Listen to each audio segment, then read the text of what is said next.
এক ছিল গরিব মা আর তার ছোট মেয়ে রিমি। তাদের ছিল না বড় বাড়ি, ছিল না সুন্দর আসবাব, ছিল শুধু একটি ভাঙা ছোট্ট কুঁড়ে ঘর।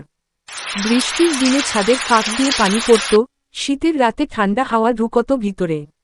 তবুও মা আর মেয়ে একে অপরকে ভালোবেসে হাসিমুখে দিন কাটাত। মা গ্রামের লোকদের বাড়িতে কাজ করত, সারাদিন পরিশ্রম করে যে সামান্য টাকা পেত তা দিয়ে জনের খাবার জুটত। রিমি ছিল খুব মিষ্টি আর বুদ্ধিমান মেয়ে। সেই সবসময় মাকে সাহায্য করত, জল আনা, ঘর পরিষ্কার করা, আর মাঝে মাঝে মায়ের ক্লান্ত মুখে হাসি ফোটানো। একদিন প্রচণ্ড ঝড় উঠল, বাতাসে তাদের ভাঙা ঘর কাঁপতে লাগল। হঠাৎ ছাদের একটা বড় অংশ ভেঙে পড়ে গেল। বৃষ্টি ঢুকে সব ভিজে গেল, তাদের বিছানা, কাপড়, এমনকি একটু চাল ডালও নষ্ট হয়ে গেল। মা খুব চিন্তিত হয়ে পড়ল। রিমি মায়ের হাত ধরে বলল, মা, তুমি দুঃখ করো না, আমরা আবার সব ঠিক করে নেব।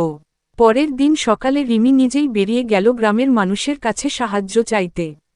সে কারো দরজায় গিয়ে বলল না যে তারা গরিব, সে শুধু বলল, আমাদের ঘর ভেঙে গেছে, আমরা কি একটু সাহায্য পেতে পারি? তার নিষ্পাপ কথা শুনে গ্রামের মানুষদের মন গলে গেল। কেউ দিল পুরনো টিন, কেউ দিল বাঁশ, কেউ আবার কিছু খাবার। একসাথে সবাই মিলে তাদের ঘরটা আবার তৈরি করে দিল। যদিও আগের মতোই ছোট, তবুও সেটা এখন একটু মজবুত। মা চোখে পানি নিয়ে বলল, মানুষের ভালোবাসা থাকলে কোনো কষ্টই বড় নয়। রিমি হাসল আর বলল, আমাদের ঘর ছোট হতে পারে, কিন্তু আমাদের মন তো বড়।